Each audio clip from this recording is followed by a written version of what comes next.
देखिए ये कक्षा 10, 11, 12 तीनों क्लास में जो है ये आता है श्वसन तंत्र। चाहे कोई भी सिस्टम हो, चाहे डाइजेस्टिव सिस्टम हो, पाचन तंत्र, रेस्पिरेटरी सिस्टम हो, रिप्रोडक्टिव सिस्टम हो, सारे सिस्टम एक दूसरे से जुड़े हुए हैं। ये जो बायोलॉजी के लेक्चरर होंगे वो लोग भी उतनी अच्छी जानकारी इस समय नहीं दे रहे हैं, जो मैं आपको थोड़ा सा 2-4 मिनट में ही समझा दूंगा कि जो पाचन तंत्र है उसमें हम भोजन करते हैं, पचता है और उससे ग्लूकोज बनता है, ब्लड बनता है। देखते हैं कोई बीमार होता है तो उसको ग्लूकोज का बोतल चढ़ाया जाता है। खाना नहीं खाता मुंह से तो ग्लूकोज की बोतल चढ़ाई जाती है, क्योंकि खाना नहीं खा रहा है, डाइजेस्टिव सिस्टम उसका नहीं चल रहा है, तो डायरेक्ट जो है उसके ब्लड में बोतल चढ़ा दिया जाता है ग्लूकोज का। और सांस जब हम लेते हैं, ये श्वसन तंत्र है, जब सांस जब लेते हैं तो भोजन द्वारा जो ग्लूकोज बना रहता है उसका अपघटन होता है, और उसका अपघटन हो करके पानी बनता है, कार्बन डाइऑक्साइड बनता है और ऊर्जा बनता है। तो मैं समीकरण द्वारा आपको समझा रहा हूं।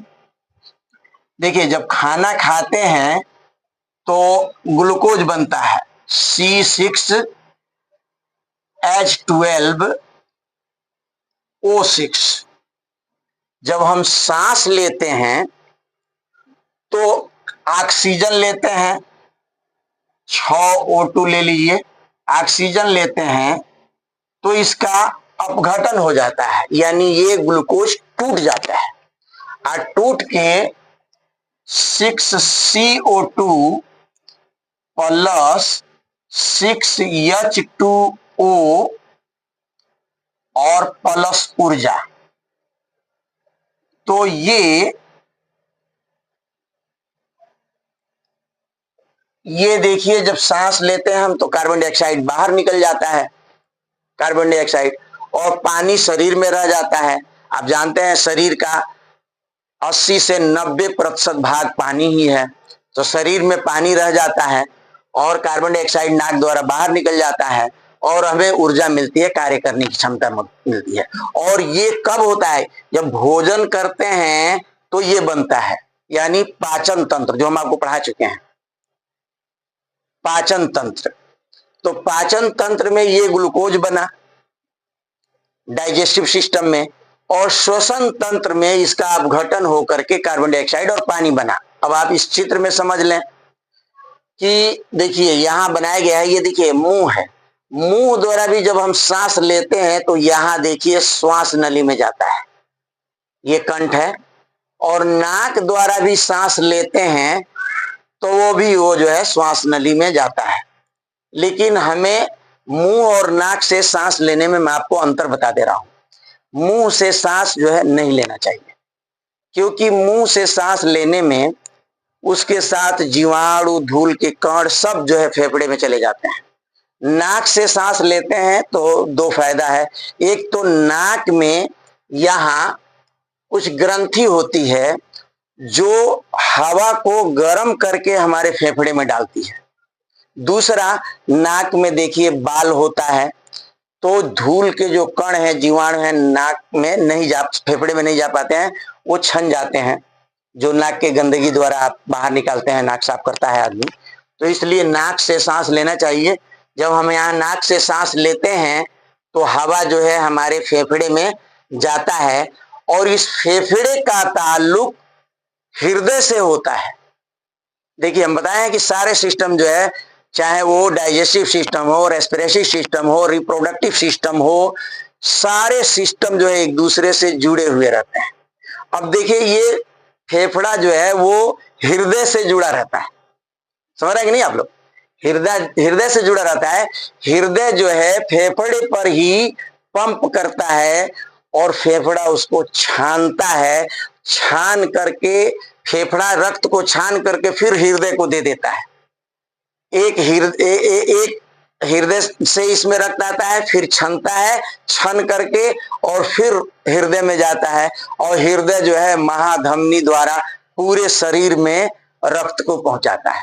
तो देखिए हृदय से भी इसका ताल्लुक है, और डाइजेस्टिव सिस्टम पाचन तंत्र से भी इसका ताल्लुक है, क्योंकि पचता है तभी तो ये ग्लूकोज बनता है, और जब हम सांस लेते हैं तो ये टूट करके और कार्बन डाइऑक्साइड पानी बनता है, एनर्जी बनता है, ब्लड बनता है हमारा।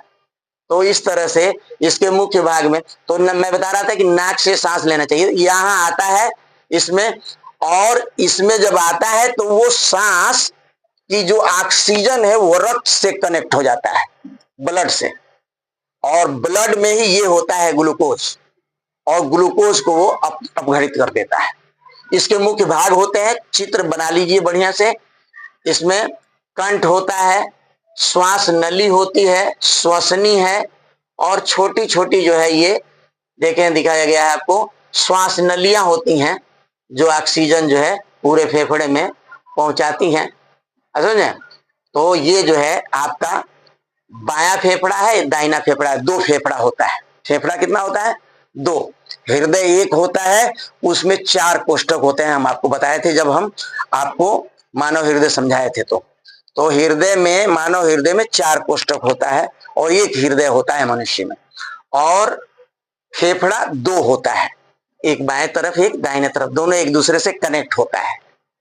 तो इसमें जो है इसके मुख्य भाग हैं, और एक डायाफ्राम होता है नीचे, सबसे निचले भाग को कहते हैं, और ये ऊपर से आपको ये दिखाई गई, ये पसलियां हैं, हड्डी जो पसलियां होती हैं उसके अंदर जो है सुरक्षित रहता है। देखिए कुदरत ने इंतजाम किया है हम लोगों के लिए कि हम लोगों की हड्डियां हैं, और इस चारों तरफ से ये सुरक्षा गार्ड बना दिया है, और इसके अंदर हृदय है, हृदय बाएं तरफ होता है, और फेफड़ा बाएं और दाएं दोनों तरफ होता है, बात हो रही ना। और किडनी याद रखिए, किडनी यहाँ होता है, यहाँ किडनी होती है, यहाँ रीढ़ के दोनों तरफ किडनी होती है, जिसको ब्रिक कहते हैं, ब्रिक, ये यहाँ होता है। ये देखिए यहाँ जो है, यहाँ किडनी होती है, 2 किडनी, एक इधर होती है एक इधर, 2 किडनी होती है, जिसको ब्रिक कहते हैं, गुर्दा कहते हैं। और दिल जो है इधर बाएं तरफ होता है। दिल कहाँ होता है? बोलिए आप लोग। बाएं तरफ, हाँ, दिल बाएं तरफ होता है। फेफड़ा जो है दोनों तरफ 2 होता है, और पाचन शक्ति जो है, पाचन तंत्र जो है बाएं तरफ होता है, याद रखिए। पाचन तंत्र किधर होता है? बाएं तरफ।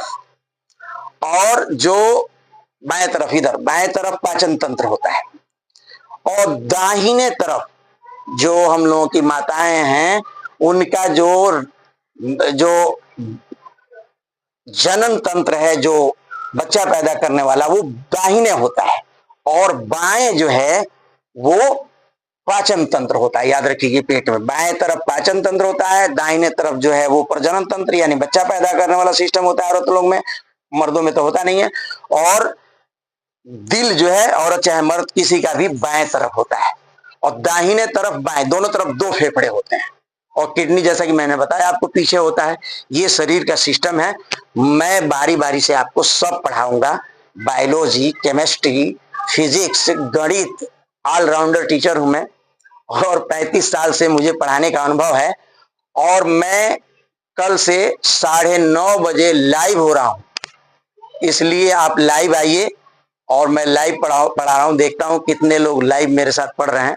अभी तो 15 दिन हुआ मुझे पढ़ाते हुए, लाइव देखे कितने लोग जुड़ रहे हैं। तो इसको आप चित्र बना लीजिए, और सबके बारे में थोड़ा थोड़ा लिखिएगा।